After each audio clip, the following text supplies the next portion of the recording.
Welcome to the Gay Buddhist Forum, where teachers from all schools of Buddhism offer their perspectives on the Dharma and its application in modern times, especially for LGBTQI audiences.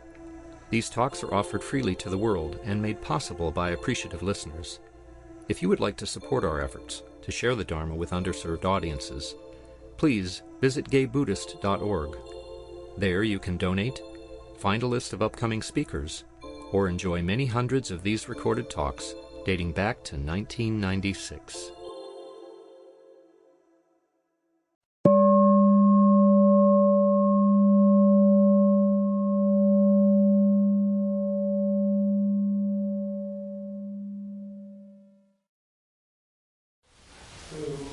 Welcome back. Is anybody joining us for the first time or back after a long absence? Yes, what's your name, please? My name is Michaela. Michaela, welcome. So our custom is... Mark, my name is Marco. I'm Marco. So our... I'm back. Okay, well, back. So we'll go around and share our names, and please include yourself again. My name is Cass. Grisha. Oh, Michaela. David. Andy. Bob. Jim. Stephanie. Andrea. Steve. Matthew. Ron. George. Greg. Susan. Tom. Marco. Jack. Bob. Michael. Tony. Ricky. Jay.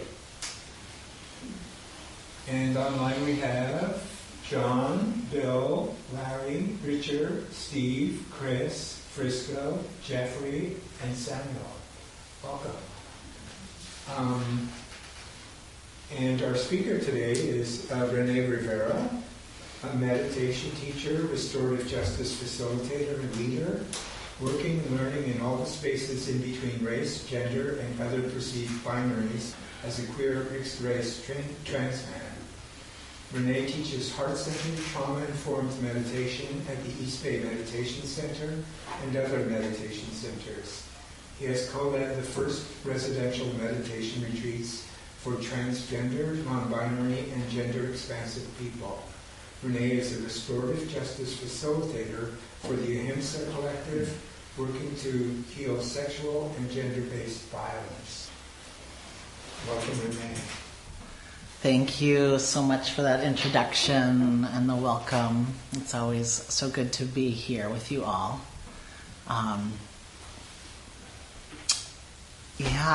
think the last time I was in this space was in May, and I got to sit with many of you at the fall retreat, so it's so good to see so many familiar faces.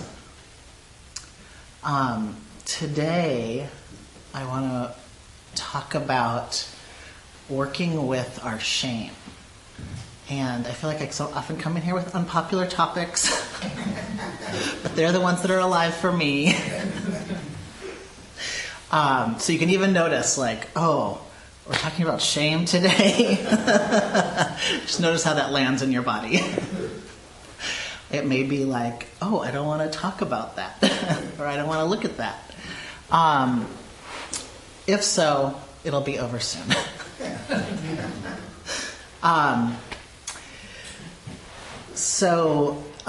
It's definitely a mind state I'm working with a lot right now, and so it felt like the thing I wanted to bring in today. And I know last year we talked about, I came in and talked about like making mistakes and how we meet our moments of making mistakes, and shame definitely came into that conversation. And we also talked about pleasure, and how we hold our pleasure in our practice. And I think shame probably came into that conversation too. So today I'm like, let's just like get into it. Let's just talk about shame. And it is such, I notice in myself, it's such a powerful unconscious force in my life, or it has been often in my life. I've, over the last number of years, maybe the last 5 years or so, been really intentionally, consciously working with how shame arises. in my body-mind. And a lot of that's been because of the work I do as a restorative justice facilitator. Shame comes up always when I'm working with folks around sexual harm and trauma. Whether you've been harmed, whether you've caused harm, shame is a huge part of the healing process. Like really working with how our shame is, in particular around this topic of sexual trauma, it is always there. And so I've been like, well, let me really look at how this shows up in my own life. Let me learn as much as I can around shame just through how it shows up. And I felt like as I was, coming into the restorative justice work and learning, I had the opportunity to go and work with men who've caused sexual harm in prison, in some prison programs. And that was like a master class in shame. I remember once going into one of the programs, and one of the guys inside who'd been working his program for quite a while, just gave us this class about his own journey from shame to self-worth and all the things he'd learned along the way. And I was like, wow, I am like these guys are like master teachers in this. Well, how lucky am I to get to come and learn from them, because they've been on such a journey around it. So I really it's really been something that I've been working with consciously in my own practice. And I also feel like in this moment in this country, as we're seeing our government move towards strategies of fascism and totalitarianism, we don't talk about shame, but I think I feel motivated to be working consciously with my own shame, because I think it can be a place where we can be controlled by our own wanting to avoid shame, or the ways that shame shows up and we move into fear, or we move into anger or hatred. Shame is like this key emotion. It's one of what I've learned is the 5 primary or universal emotions. If we look across all cultures, there's 5 emotions: joy, fear, anger, grief, and shame, that kind of show up wherever you, any culture that you go to. And then there's all kinds of emotions that kind of nest underneath those 5 primary ones. So it could be annoyance is kind of under anger, or melancholy is under sadness. There's all of these nuances, but there's kind of these 5 big emotions. And of those, shame in some ways,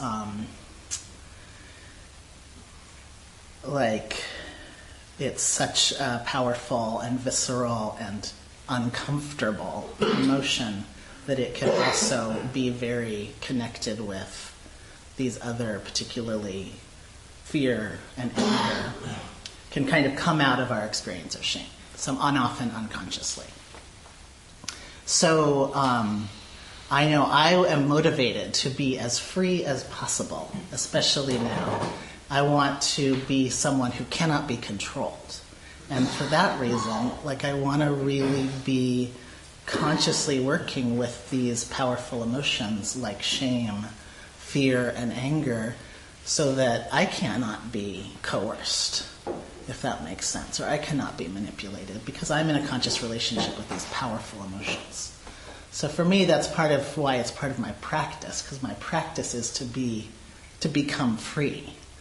And I can do that through sitting and observing, but in some ways it is in our big emotions and in the ways that we make choices and take action, motivated by these big emotions, that is where we're often limited, where we're not free because we're acting out of old patterning. So that's, I often, when I come, I talk about these difficult emotions because they're so much of a part of my own path of freedom. And I think another piece that motivates me to talk about it right now is to see how our government is attacking specifically trans people in this moment. So it's like, why is this happening? And I think as we think back, for those of us who were alive in the 80s, this playbook, quote unquote, can look quite familiar to the time when gay people were being attacked, when people with AIDS were being attacked by our government and by figures like Anita Bryant. This is like a very familiar pattern, that there is some group of people that it's okay to attack. And in the 80s, that was gay or queer people, people with AIDS. And in some ways, like, shame takes a piece in that. Who is got shame attached to them so that we can just say, those people are bad. Those people should not be cared for. Those people are not deserving of basic care, health care rights. And in this moment, it seems like trans people and immigrants in particular are the groups of people that it's okay to still say these people are bad, these people are not deserving of basic care and rights. And so then it's another place where it's like, is this in some way like motivated by the shame within our culture that's not talked about? Is people's shame like a part of why they go along with this? So I'm just sort of curious, and it's a part of why this topic of shame is present for me. And just as we're talking about it, I just invite us to keep coming back to the body, keep coming back to like, how does it feel right now? And what do you notice in the body? Because that's like such a good place to, I know when I'm at all in the field of shame, like it might turn up as like a feeling of hotness in my belly, or it might turn up as a sinking feeling, or it might turn up as just wanting to disappear, like a kind of a compression. So we can just notice if any of those things are showing up, or if any of the ways that you notice shame shows up in your body is present as we're talking about it. So I just want to say a little bit, like, what is this shame? And a little bit about what can we find in the teachings of the Buddha about shame? And like I often think, what is this and what is the opposite? So like an opposite of shame would be like healthy self-regard, healthy self-esteem, like just a sense of warmth and like positive regard towards the self or others. And there's a quote from a therapist named Terence Real, I think, that felt very relevant to this. He said, "Healthy self-esteem is the capacity, rarely taught in our culture, to hold oneself in warm regard, even when colliding with one's human shortcomings." So even in those moments when we make mistakes, we're still holding ourselves in this warm self-regard. We need to stay rooted in a compassionate understanding of one another's flaws keeps us humane. When we lose touch with our own frailties, we become judgmental and dangerous to others. That, for me, very much resonated with this political moment. The ways that when we turn away from our own humanness, including our human flaws, we can become dangerous to others, sometimes even violent. And so as like free people, I want to like say, how can I be the most free that I can be without impinging on the freedoms of others, without taking away the freedoms of others? Like that's the freedom that I am, we talk a lot about freedom, and that's the freedom that I aspire to. And then I like to bring in Brené Brown, who's a real expert on shame, if folks are familiar with her work. And she distinguishes between shame and guilt, and there's also a very helpful way to understand shame. So well, first just starting out with how she defines shame. She says, it's a fundamental belief that there is something within you that is flawed, that you are wrong. So this like fundamental belief, like I am bad, I am wrong, I am flawed. And then she distinguishes that when we are feeling shame, it is this focus on the self, this I am bad. And then guilt, on the other hand, is a focus on behavior. So I have done something bad or that's had an impact on someone. So just distinguishing between those two things, this shame, I am bad, and the guilt, which is I've done something, that I want to address or I want to apologize for, I want to make amends for. It's about our actions, both our actions that might have impacted someone and our actions that we can take to address that. And so just to say, like, when we're in that place of I am bad, there's kind of nothing you can do. Like, you're bad. But if you're focused on behavior, then, there is some action I can take. That can be a motivator for change. Guilt can actually be motivating. Though it also is very uncomfortable, and in some, depending on what kind of family you grew up in, you may have experienced guilt, like someone kind of putting a lot of guilt on you, and so it may have, may be more complicated. So I want to say, I'm making it simple, and it's not quite that simple. If we had, a parent who always made us feel guilty for not spending time with them or something, we may actually be in some kind of mix of guilt and shame. And so the Buddha actually also pointed to some of this distinction. One place that shame shows up in the teachings of the Buddha is in what are called the 8 worldly winds. So it's speaking to these kind of conditions that change, that are out of our control. So the 8 worldly winds are in 4 pairs: gain and loss, praise and blame, fame and disrepute, pleasure and pain. So just these winds are something that can blow us around. And as a part of that, this one that's praise and blame is kind of where shame shows up. Though the Buddha didn't talk so directly about shame, and I'm not even sure shame in the Buddha's time was quite as shows up quite the way that it does in our time, as we are so shaped by Christianity and religion and culture that holds shame as such a central kind of dynamic. So anyway, this praise and blame, if we just think of that internally, it's like I am good, I am bad. And being caught in that.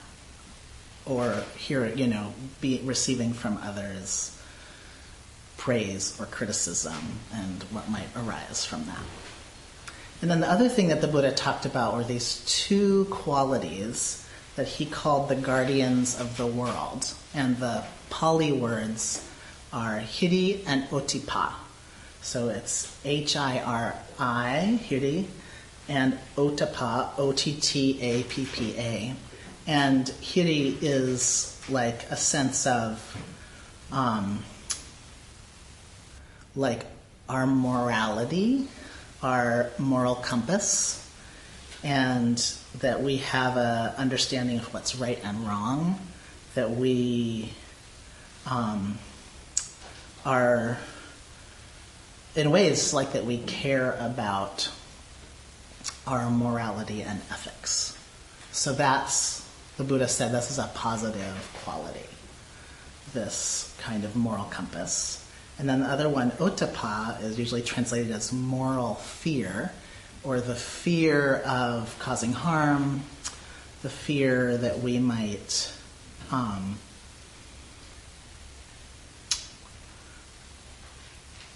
do something that impacts somebody, so it's usually called moral fear or scrupulousness. And essentially it's kind of like that we care about how we impact others. And so that one actually kind of tracks on the way that Brené Brown is talking about guilt. Very similar to what the Buddha is talking about with this quality of ottappa. And and that these qualities, though they may be uncomfortable, are helping like direct us towards ethical behavior, and that that's a positive thing. And so I think that just this distinction between guilt and shame can be so helpful. In a moment, maybe when shame arises, if we made a mistake, we can look at this and just examine, like, you know, like, what am I feeling, but also, like, what are these thoughts? Is it, I am bad? Or is it, oh, I did something that I did not want to do, and I want to do something corrective? So just, like, making that, that distinction can be so helpful. And I want to talk a little bit more about how shame works, and then we'll get into this piece of, like, how do we actually parse and work with it as it comes up in the moment. But I want to bring in one other tool that's been really helpful to me in kind of understanding how shame works in the body, or how it works in my, like, in my reactions, in my, in these moments when shame might arise, and things often cascade very quickly. So this tool, which is called the compass of shame, helps me understand what's happening in those moments. Sometimes they go by very quickly. So this is from someone named D.L. Nathanson, who worked on shame, and he created this compass. So it's like two axes, and what he is pointing to is the ways that we can have different strategies to protect ourselves, essentially, when shame arises. Because shame is really one of the most uncomfortable states. So on one axis, he points out that when shame arises, sometimes we attack ourselves and sometimes we attack others. So that's one. So on the top it would be attack self, and on the bottom attack others, if you imagine a compass, like north, south, east, west. And then on the other axis, one side he calls withdrawal, and the other side he calls avoidance. So if we just have these four, attack self, attack other, withdrawal, and avoidance, one thing is each of these is an internal versus external reaction. So attack self is internal, attack others is external. Withdrawal is also internal. It's a let me remove myself from this experience or any situation in which shame might arise, while avoidance is like, let me just pretend it's not happening. So the withdrawal is more internal and the avoidance is more external. So I'll just give examples for all four of these. So if I imagine that, I came in and you were sitting at the, taking your shoes off, and I stepped on your foot, I might feel embarrassment or shame. And in that moment, even before the feeling, one of these strategies might arise. So I'm actually like primarily an attack self shame person at this point in my life. I'm immediately like, oh my gosh, I'm a terrible person. So the first thing might be like this stabbing, I'm a terrible person, I just stepped on your foot. And then I might apologize, like over-apologize. On the other hand, if I were an attack other, I would be like, why were you sitting there? Like, what's wrong with you? What were you doing there? Like, you are in the way. So that would be like attack other. So I'm not feeling the shame, I'm putting it all onto the other person. And then on the other dimension, if I were on the withdrawal side, I would be like, next time I shouldn't even take my shoes off here. I should go over there and take my shoes off over there. Or I shouldn't come here at all. Like withdrawal is like, I'm going to remove myself from any situation where I might feel shame. And then avoidance would be like, it didn't even happen. I might be like, oh, there's cookies. Or I might be like, oh, look at that cute guy. Or, you know, I might just like, I'm going to distract myself and ignore that I just stepped on your foot. And in that case also, I'm like, in both of these external strategies, you can notice it's actually, you don't even have to feel the shame. You know, if you attack others, you can push it right off on someone else. And if you do an avoidance strategy, you can be like, I'm going to go find something pleasurable and not even feel the shame.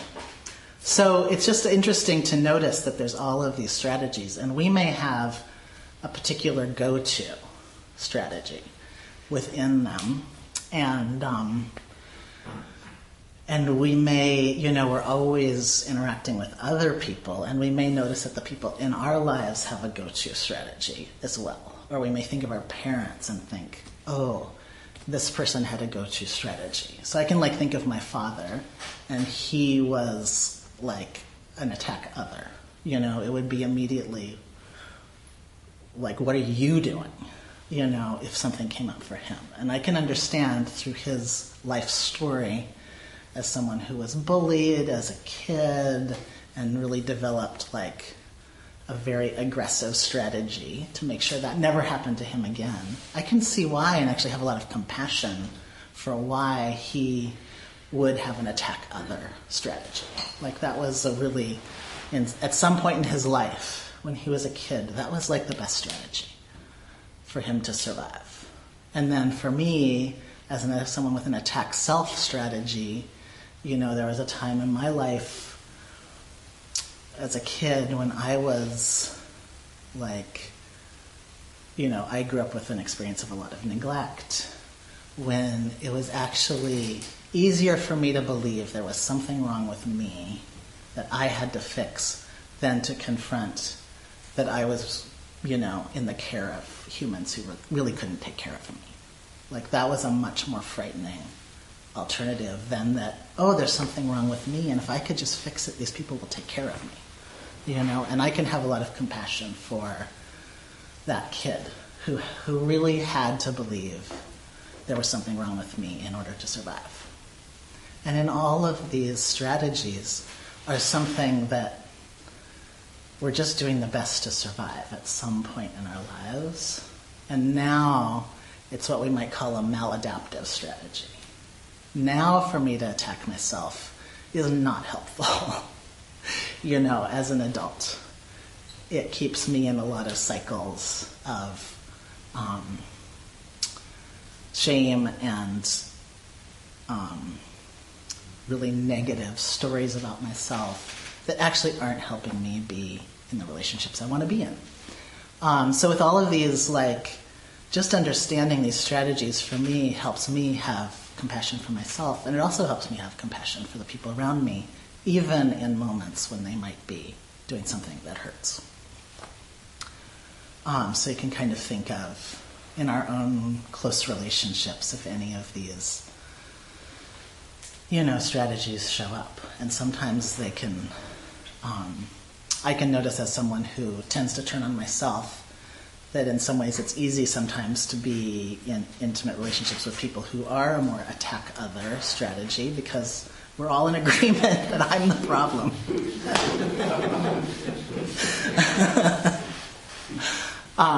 Which creates a certain ease. Anyway, just an insight I've been sitting with lately. So yeah, all of just having this like model, which, you know, simplifies and probably oversimplifies some of these things. It's just helpful to me as I navigate my own shame. And even as I look at what's happening in the world, I can be like, oh,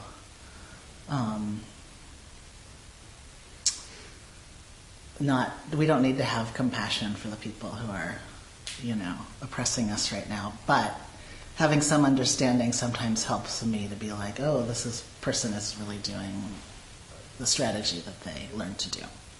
And we still need to fight against it. We still need to have our boundaries, but we can say, like, that makes sense out of what their experience was. And then also we can employ multiple strategies. So we could, like, attack self and withdraw, or we could attack others and avoid or distract or any other combinations.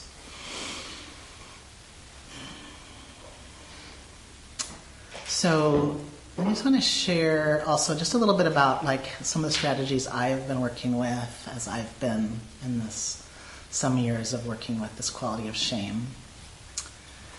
Just share a few practices. And the first one for me in any moment where I notice shame arising is just to pause and take a breath, and then maybe take a couple more breaths. And just, to whatever extent, really notice what my sensations are, to really start at the level of the body and sensation. Before even labeling it, just like, oh, what's happening here at the sensation level? And often with shame, there's a lot of sensation. Or there might be no sensation, and I think, so just the noticing. And then I also like to kind of listen. Like, is there a message here? Is there a story here? What can I listen for in this experience? You know, as I was saying before, there might be a message that I am bad, or there might be a message that I did something wrong. And so I can just notice that piece, because that's like, if it's that I am bad, it's like I want to spend some time bringing compassion to that part of myself that believes that. Or if there's this I did something, then I might also want to turn to take some action. It might be like, oh, I want to apologize, or I want to address in some way something that I did. So that's kind of like a key thing that I want to notice in that moment, is like, is this me just sitting with my old stories, or is this something, behavior or something in a relationship that I want to address?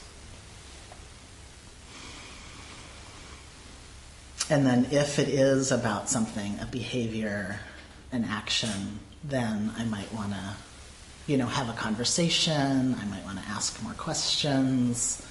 And that really is like related to the when I was here sharing about mistakes. So I think there's more there if you want to go back to that talk around like, oh, here's some specific steps to take if we want to apologize or be accountable.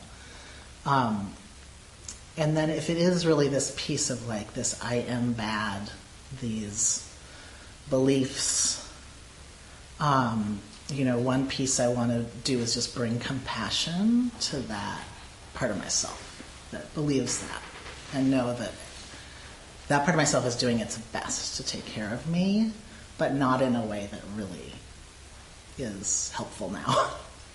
But still to like have the compassion and the even gratitude for that part of myself that kept me alive. And then I like to bring in some questions.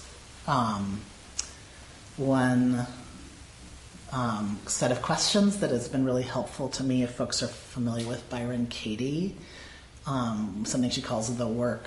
It starts with these 4 liberating questions, and I really just work with the first 2, but I'll share all 4. She says, is it true?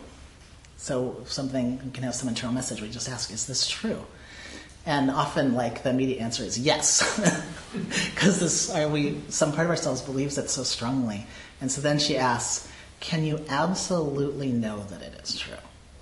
So kind of like, let's take another pause. Like, how do you know it's true, or can I absolutely know that it's true? And at that one, for me, there's often a like, oh, I don't know. And even getting to I don't know is so good. And when we're working with these parts, I don't ever try to say to that inner voice, you're wrong. Because it just is like, that part of myself is not going to be convinced any more than someone, you talk to is going to be convinced when you say you're wrong. Like, that's just never a convincing strategy. But to just get to I don't know, like, actually I don't absolutely know that this is true, is like space. It's just like creating some space. And then her other 2 questions are, how do you react when you believe that thought? So just to like notice, oh, how does it feel when I believe this I am bad? You know, and you just notice, ooh, it feels terrible. It feels so terrible. And then she asks, who would you be without the thought? And so it's also just kind of like another place to put some space in. Like, who would I be if I didn't believe I was bad? You know? It's also kind of an I don't know place, but also a place of possibility. So, love these questions. Is it true? Can you absolutely know that it's true? How do you react when you believe that thought? And who would you be without the thought? So these are all just great questions. And another question that I love to bring in with shame especially is this mine? And I just ask, is this mine? Like, does this belong to me? And very often the answer is no. Like, is it not mine? I don't even know where it came from. Or this is clearly my mother's. Or maybe this is from my grandparents. Or maybe this is from the culture. Like, that's just always a really rich question for me. Is this mine? So just bringing in questions. And then the other one that, this is kind of like after doing some self-inquiry, I like to share with someone else. So for a while I worked with this practice that I called shame report. And when I experience shame, I have this one friend we shared on Marco Polo, which is just like this video messaging app. And I would just send a Marco Polo, like, here's my shame report, and tell the story. And I just always would feel better after doing that. And then my friend would share shame reports with me, and I always loved them. I'm like, this is so good. And then it reminds me that someone else actually wants to hear my shame report, because there can be like a story like, I don't want to share this. No one wants to hear this, but that is not true. Shame reports are good stuff. They're always good stories. So you can think of, I'm going to do a little mini podcast, my shame report for a friend, and know that your friend's going to be entertained. And Brené Brown says, shame derives its power from being unspeakable. So when we speak out of that place, we're actually taking away the power of shame.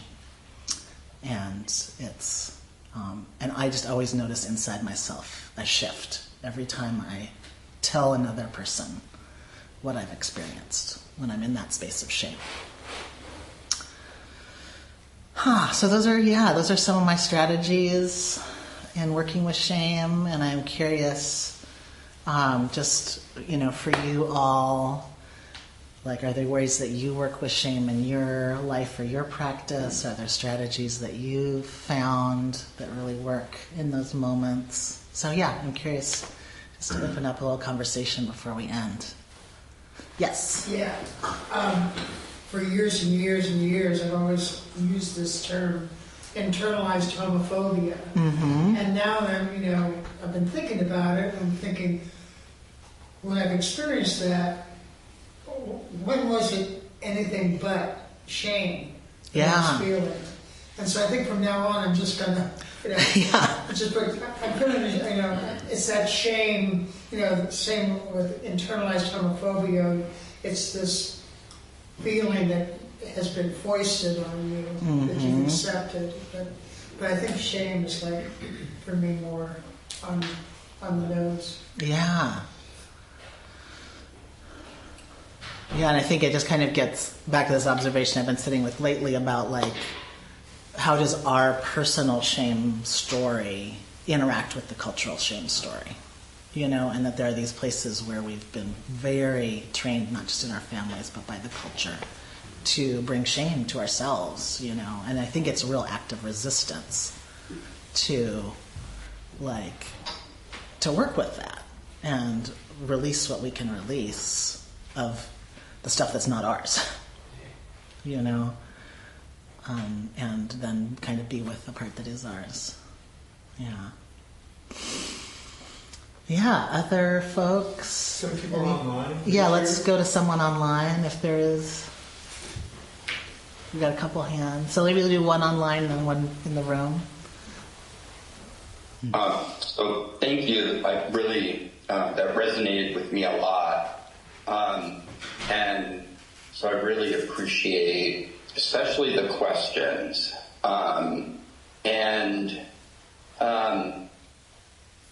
My comment and my question is, and being, given this is a gay Buddhist fellowship, just a quick example. My question is around timing and how to become skillful in using these questions to prevent moving into behaviors that are not healthy. I could leave it that general, or I could, put it in a more specific context. But I'll try to do the specific context is, I was in a loving kindness yesterday, Zoom call, and I felt so great and grounded afterwards. And I had this really positive, loving, I was in a very spacious conversation with my boyfriend. And it felt really good. And then I had work to do. I was working on a job application. And then some of the negative talk was, I'm not good enough. I'm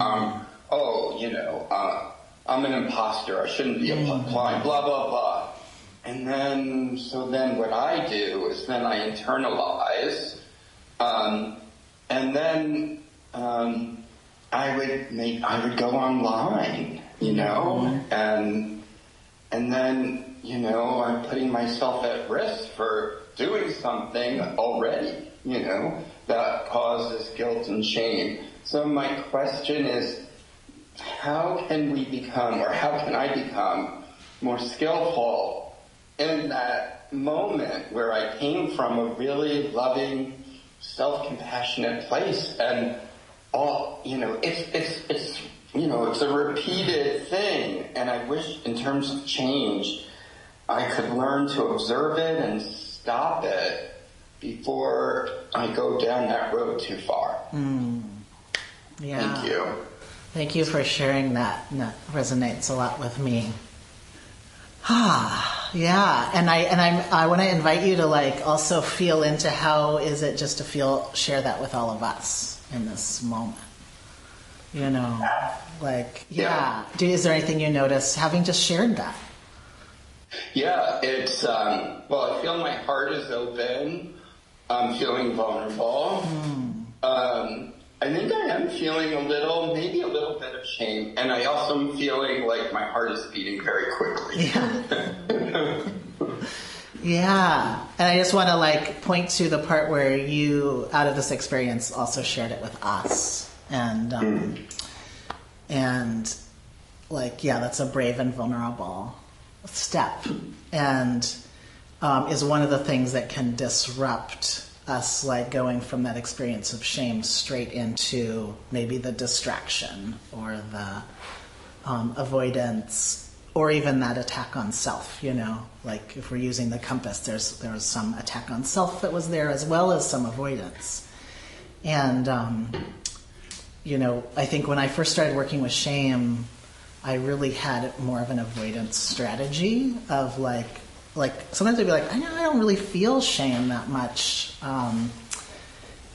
But it was because I was skipping over it and going straight to some distraction.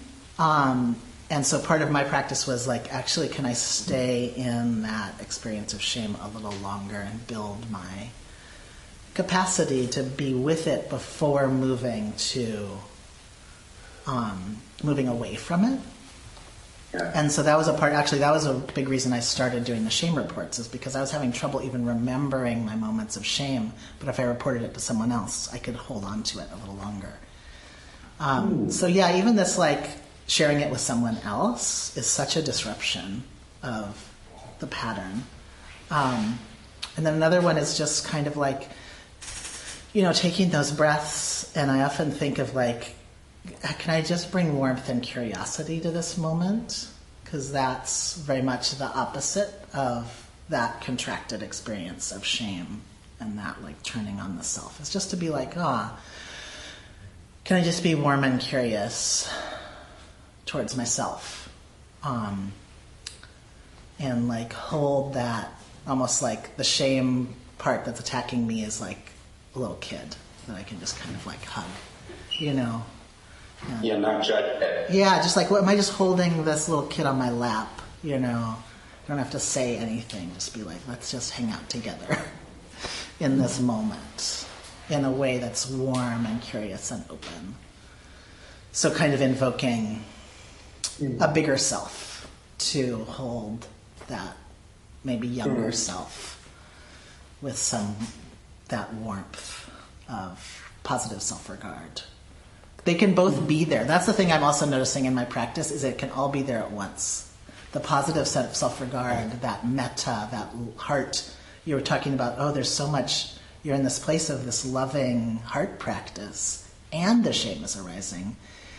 And that doesn't mean it's not working. It actually might mean that it is working, that it's allowing more space for that part of yourself to come forward and be like, I'm here, and I need love too, if that makes sense. Yeah, the wounded part of myself, doing this to myself. Yeah. Well, thank you so much. Thank you for sharing. Um, Yeah. There's a hand in the back. Yeah. Oh, two hands. Okay. René, you mentioned like two opposite strategies: attack self, attack other. And as you were saying that, it occurred to me that there's this other thing I experienced that really annoys me. They're not, the person's not actually attacking me, but it's like the non-apology apology. Where it's justifying or excusing or something like that. Like something was agreed upon, supposed to happen, and it didn't, and then it's like, well, there were too many text messages flying back and forth and I got confused. Or, it's like, wait, this was very clear. And so maybe that's like a third one. It's sort of like the avoidance, but not just outright, I'm distracted. Sounds like a combo plate. Shades, I guess. Yeah, they definitely combine. Yeah. And that sounds right on. Yeah. Marco? Well, for right now, a clear example of shame. Right now with me, so my hands are sweating for the fact of talking in front of people in English that being so educated and proper. And I think in my life I've been in a pursuit of perfectionist. And at a young age, I think I learned to be seen. You need to study a lot. So I've been studying a lot back in my country. Yeah. And then now here, I work in healthcare. And to start over in a different country in the US is very difficult for healthcare, which I already accomplished. And now that I have this new position on my work and all that, I want to be so perfect, and it gives me a lot of anxiety not being there. And I have a lot of problems to sleep and always thinking, how can I be better? Yeah. I'm always pursuing something and pushing myself to the limit. And with this stress and this anxiety that doesn't let me sleep and sleep in 2-3 hours. So I think this topic that you brought, thank you so much for bringing that, because it's just perfect right now what is happening in my life. And I didn't see it this way. I thought it was my ego. Yeah. But it's not my ego. It's just this shame of not being perfect. Yeah. And I just realizing a lot of things right now. So thank you very much for bringing this. Thank you. Yeah, for bringing that in. The perfectionism is like this way, one that we receive from the culture, like, oh, you're shameful if you don't show up this way. And more so if we're in certain identities, like we're people of color or immigrants or women or whatever it may be, like the bar is even higher for that perfectionism. And so, yeah, just like it's also this place of like, is this mine? And even if it's such a real force, even to just get that space, like part of it is just like, I don't need to identify with this, even though it's still here. Can I just get a little space to be like, this is not mine, even though I deal with this, and it's a very real force in my life. The time is moving along. Okay. Yes. Richard? Yes, I just attended a Sex Addicts Anonymous 12-step retreat this last weekend. And one of the workshops I went to was involving thought life. What's our inner talk radio? And talking about things like feeling I messed up, or I'm a mistake, or there's something wrong with me. One of the questions to help reframe those thoughts was in the context of a 12-step program was, what would a supportive, caring higher power view this? How would they view this situation? And another would be, if I say this to a friend, how would they view this situation? Like you said, sharing. And there was a really helpful workshop, and then to think about how we can rewrite those inner thoughts, to embrace that inner child and rewrite those thoughts to be supportive of ourselves. And it was a really effective and helpful workshop that's very much along the lines of what you've been talking about. So thank you for sharing that. Thank you, Richard, for sharing that. That sounds so good. And I appreciate the questions, like that one, how would a friend react? How would that caring higher power or inner parent react? And invoking that more spacious self. Beautiful. We're going to have to wrap up. I'm sorry not to be able to answer all the questions, but I'll be here after we dedicate the merit. I'm going to check in and see if there's any announcements. Are there any announcements? I am your host today. Please stay and enjoy the company of the Sangha. There are refreshments and hot water for tea. The banana bread is vegan. If you use a cup, you can either wash it and put it in the rack, or just leave it in the sink and I'll handle it. I'll be going around with the Dada Bowl to accept contributions to cover our expenses. Your generosity is appreciated. Donations are in the range of $10 to $20. Help the Sangha meet its expenses. That include an honorarium for our Dharma speakers, rent for the center, monthly dinners at Larkin Street, and our quarterly newsletter that goes mostly to people in prison. There is a newcomer's sign-up sheet on the credenza. If you want to be included and receive our Sangha membership directory, please sign up and include contact information that you want to share with the group. And some members go out to lunch after the meeting. Everyone is welcome to join them, and the group meets around the front door around 12:30. Does anybody know the status of the Market Street dinners? I was going to put a plug for that. It looks like it's a go. However, Clint put out there that we need to have people, you have regulars, because you have to go through a special clearance process. So he needs to give Larkin a list of people who are going to be regular attendees. So if you're interested in going to Larkin Street, it's monthly. You help cook, you help prepare meals, you serve them to unhoused youth that are, it's our Sangha's outreach. So, but he needs to know pretty quickly, actually. I think he's been frustrated because we've been pressuring him to get Larkin Street going. He's been working on it, and now he's like, okay, who's coming? And no one's raising their hand. So. Who goes hockey out here? Yeah, okay. And the other thing is that we have a retreat, a 5-day retreat coming up in April 23rd to 27th. Is that right? Yes. So there's you can register online. There's more information online about that. All right, let's dedicate the merit.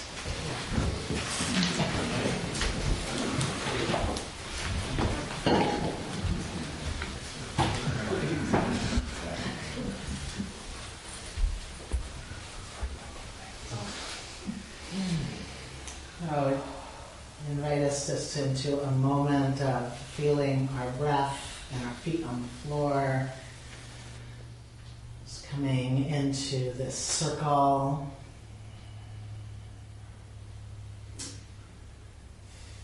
And recognizing the goodness of our coming together, both in person and online, including all of us in the circle, and recognizing our dedication to practice, our dedication to our own freedom, and our dedication to reducing suffering in this world.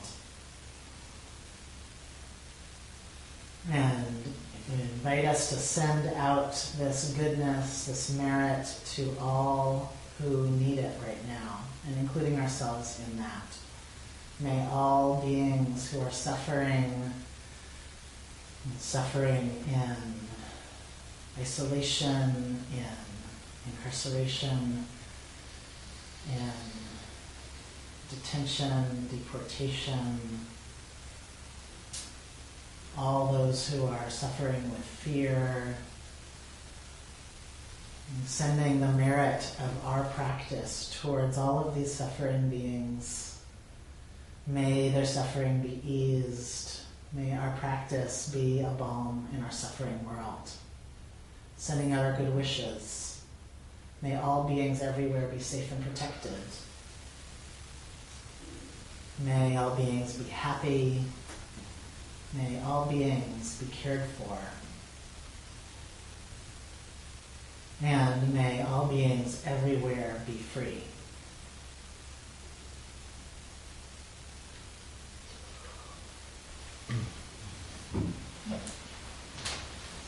Thank you all. Thank you for your kind attention today. Hi. I'm Andrea. Andrea, so good to meet you. Thank you for listening to the Gay Buddhist Forum. If you would like to hear several new talks per month and be notified of upcoming speakers so you can participate live, please subscribe to this podcast, like us on Facebook, and join our mailing list by visiting gaybuddhist.org.